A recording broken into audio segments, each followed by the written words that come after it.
Dawah, but one of the aspects we try to highlight is that part of Dawah, there's something called Amr bil Ma'ruf and Nahy, which is commanding the good and forbidding the evil.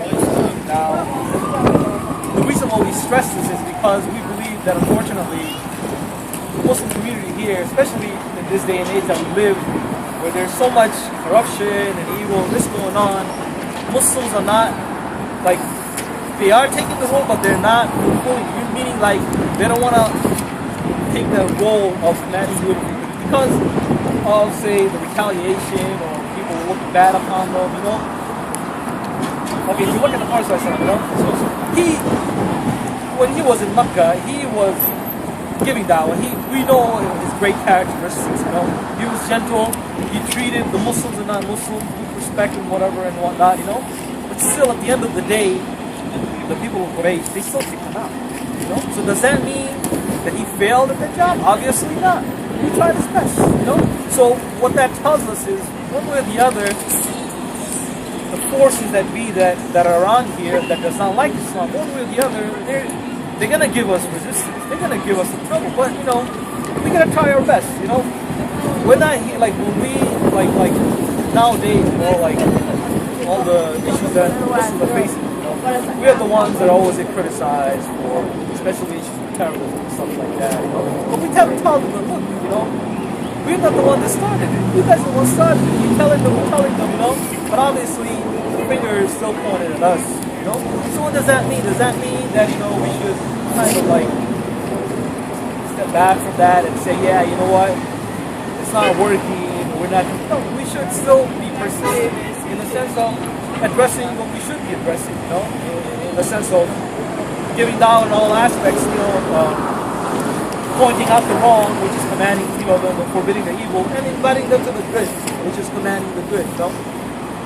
And I guess in doing so, obviously, you will face that sort of challenge, that sort of resistance, you know? A lot of patience. Yeah, a lot of patience is needed, you know? And of course, we don't want something bad for the community. We actually trying to tell them that, listen, you know? It's not necessarily you yourself, you know? You could be sometimes caught up in your own personal struggle, you know? You may be struggling with the desire or temptation, you know? That's one type of struggle, you know? And the other type of struggle is between, say, for example, you trying to do good, but then you have other obstacles. Say, for example, the government is not helping you out the way they're supposed to. That's the role of the government, you know? They're failures, you know?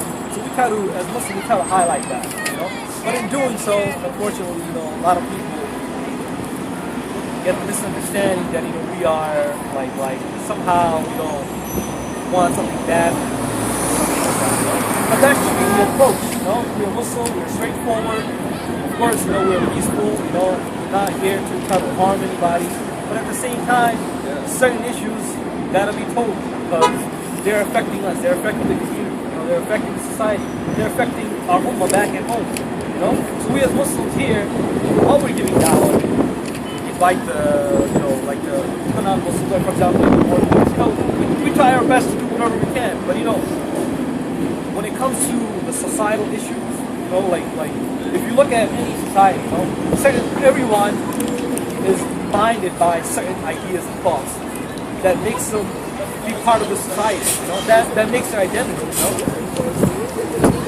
Part of that, part of those ideas that binds them, you know, we need to address in the sense of where they need to come. You know, one way or the other, the issue ultimately does come down to shit. Like, obviously, in today's world, you don't have, like, the majority of people here don't read your Bible. Maybe in a way they're Christians. Let's say Jesus does. In a way, I like, yeah, you know what I'm saying? You kind of manipulate. Generally speaking, they ask, like, we worship the sex, and they'll tell you no. You know? Even, I mean, most of the people will tell you no. However, they do worship something, you know? Whether it's not a statue, it's an idea. You know? It may not be religious, but it could be the desire. Some people are so caught up, you know, fulfill their lust. They invest their whole life in it. So that becomes their out of worship. You know? The way we like to turn from the intellectual items, you know, they're not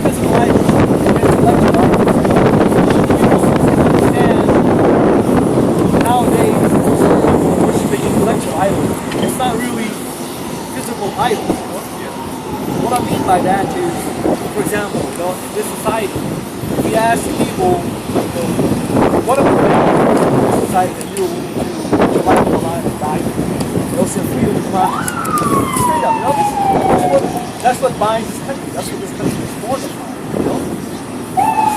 However, like in trying to accept this idea in a way, like think about it, they're willing to put their life on the line to defend these values and ideas, And the world today, around the world, I think one way or the other, like people use freedom of democracy as a pretext to justify violence, justify war and stuff like that. That's where it really hits us at home, Like, for example, Turkey, Iraq, Syria, and stuff like that. In one hand, you have the President Bashar. He's saying that, we are fighting for freedom and justice against these terrorists. While the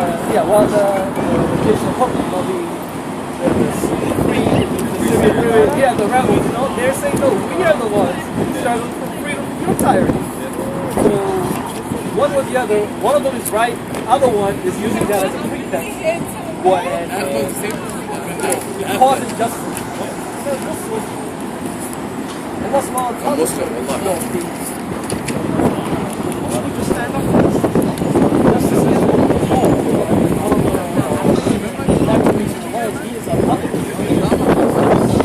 So, as Muslims, believe that we can love this world, not worship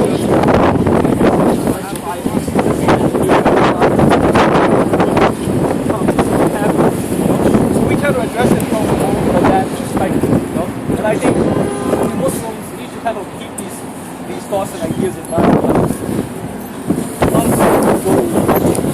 For example, take one. Or Dawah that do the Dawah.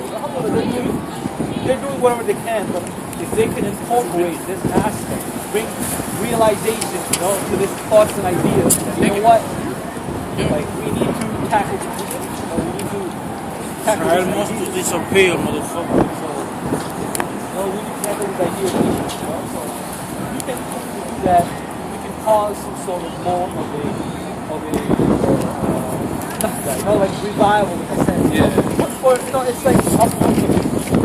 Because Islam came to uplift the people from shirk to the worship of Allah. Uplift the people from being a slave to their desires to become the faith of Allah.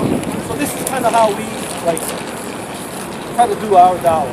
We not only address, say for example, Christianity, we address social issues, we address the economical issues, we address the political issues.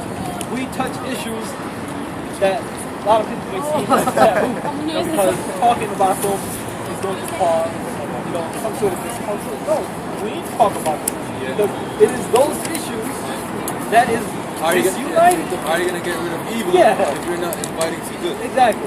So we try to, when we say we invite people to Islam, we try to invite people to the whole of Islam.